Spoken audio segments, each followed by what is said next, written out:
back to the breakfast show. Now, when it comes to Mother Nature, you have to admit that the film and television industry talks the talk with environment-themed movies that inspire and educate audiences. Take Avatar, for example. Yeah, but there are a bunch of local amateur and professional filmmakers who have actually walked the walk. The EcoKnights Eco Film Festival is now in its 4th year. And joining us this morning to tell us about this year's activities is its program director, Fadli Bakhtiar. Welcome to the show, Fadli. Good morning. How are you? Doing great. For those of viewers who have not heard about this film festival before, give us a brief overview. Yes. All right. First of all, thank you very much to the Breakfast Show. Alright. I think bit about Eco Film Festival. Yeah. It started in 2008. Basically, it's a free event. It's free for all. Covers all segments. Of course, the main focus is the international and local films. But of course, we have other things that is related to environment. We have exhibitions, vendors selling green products. We have organic food, meatless food, and of course, to give some edge to it, we have a musical performance from local musicians, drum circles, and yeah, it's basically a 2-3 days weekend event. The 2011 Film Fest is coming up soon. Now, how is it? You mentioned a few of the things that's going to be taking place this year, but how has it differed from previous years?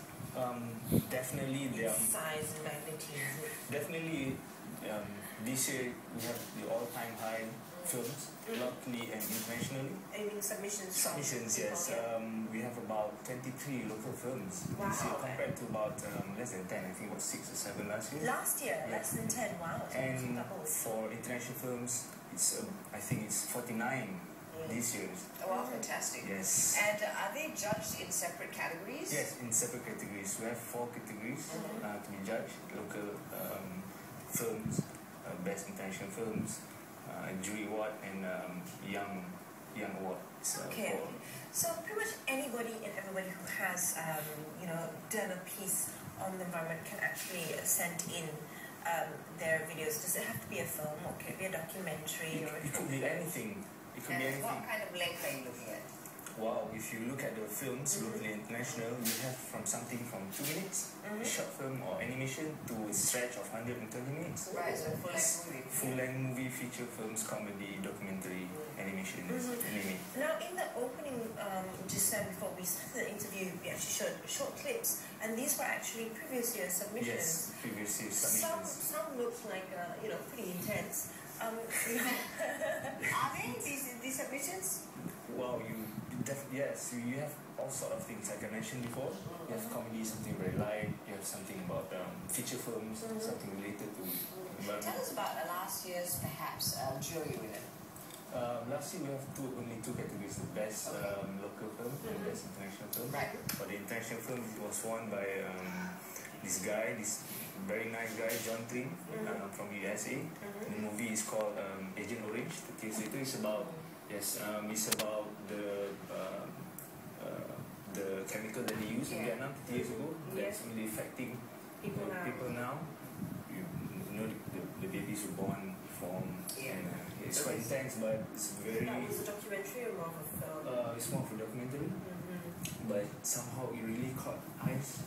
People are really touched by it, and John Tring came actually from the United States last year for the festival. Oh, fantastic. Yes. And what about our local winners? Who were they? The local winners were from Penang. It's called, I think it's about the recycle batteries, like recycle e-waste, electronic waste. Right. So it's about, I think about 7 to 10 minute documentary, asking people, the public about the e-waste. Do they know about how to recycle all these e-waste and stuff? Actually, I don't think many people do. Yes, it's still something new. That's why we feel the urge to influence and to let people, especially the public, get to know bit by bit. We don't expect them to come and live as an environmentalist, but just to come and just get a little let bit it more sink in. exposure. So how are you doing this through a film festival, trying to educate the public, especially the younger generation, about Yes. environmental awareness? Well, environment. How do we start? It has been here all around. We feel that we are more into education. We feel that when we let you watch films, we let you come there, have a bit of fun here and there, try food, buy some local product, organic soap, and watch short films. It depends on what is your preference.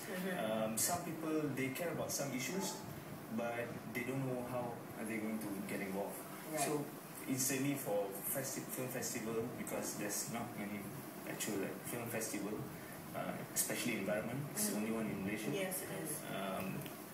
You can choose whatever topic you like as to start with. If you like something that's more serious, something like nuclear issues, there's a film for it. You have something, want something that's more about consumerism, you have something for it. You want something comedy, you have something for even for kids, animations, 4 minutes, beautiful animations.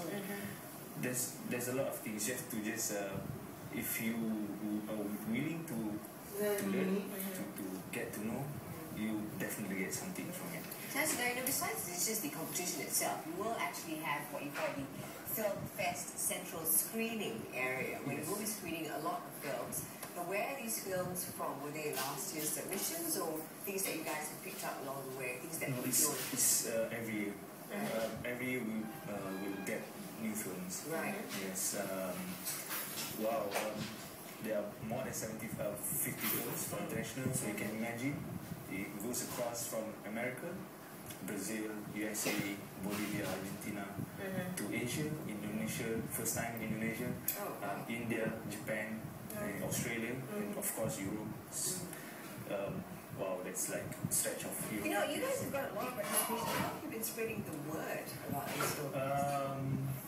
It's been around for years. International submissions, the local submissions. Of course, I think international filmmakers, these issues are actually quite not recent to them. Right. Yes. And for us, we're just discovering it? Yes, we just get more interested in getting to know these issues. Of course, if you compare our percentage of people recycling, for instance, it's just few percent less than 10% compared to developed countries. So that's how you see bags. Okay, so now the deadline for international submissions is actually over. That's August. But however, there is a deadline for Malaysian submissions that is still open. And that closes on the 15th. Yes, 15th of September. So of course, anybody out there who still believes or thinks they have something that is, has the environmental message to send it in. Now, how do people submit their films? Do you have to send it in by post, fill in the form online? Of course, it's online. You just have to fill in the form online, and then of course you have to give us a copy of your film later. Okay. It's quite simple. If you have a trailer, you can give it to us. We will upload it on our website. And of course, you have a panel. Now, what are the judging criteria? I'm sure you have it's open to amateurs, to professionals. Yep. So, creativity, quality, strength of the message. What are your key judging criteria? Of course, what we look for is the message of it. It's judging is I think is quite varied. Who are your judges? Yes. We have a lecturer, in environmental lecture, and then we have filmmakers from Aswara, and then of course from EcoKnights. I think there will be about 5 judges. We cover all of these films. You have to watch it. They will be different hours of videos coming their way. Okay. And who will you be working with? Do you have any strategic partners or companies, NGOs? Yes, of course. We Natural Health magazine is our official media partner. We're so glad to have them on board. So what they do is they help us in terms of spreading the words about EcoFilm Fest. So for September and October issues, you can get them. There will be information about EcoFilm Fest, the vendors, the promotions. You will also get some of their partners to come and open their booth there at our festival. Besides that, of course, we have a lot of other partners, NGOs. We have Wild Asia, we have WWF, of course, Yawa, our very strong partners, and then conservation and juara Kuta projects about conservation, and then you have other organizations like My Harapan, and products, of course, big brands like Malibu, you know, local brand that doesn't have any physical shop, they only sell online. So we give them an avenue for them to spread their, yes. Fantastic. And of course, the main gist of it is still the film festival. And if you'd like to submit your film, the deadline is the 15th of September. And you can log on to www.filmfest.live. And this is actually happening end of October. Yes, from the 20th to the 20th of October. And University Malaya. At University Malaya. So there you go. Very close. So make sure if you're free or not yourself, it's going to be a 3-day festival. A lot of things happening. Make sure you go about your time. Thank you very much for being on the show, Fadli. All the best. Already as it is, 49 international submissions, 23 local, and it's not still time for some more. Exactly, not closed yet. So it's very good though that your judges can be very busy this year. Yes. Thank you very much. But with that, we need to call another time out. But when we come back, while we're on the topic of films, find out why the cast of legendary gangster movie Scarface are reuniting. Yes, we've got that entertainment scoop and a lot more right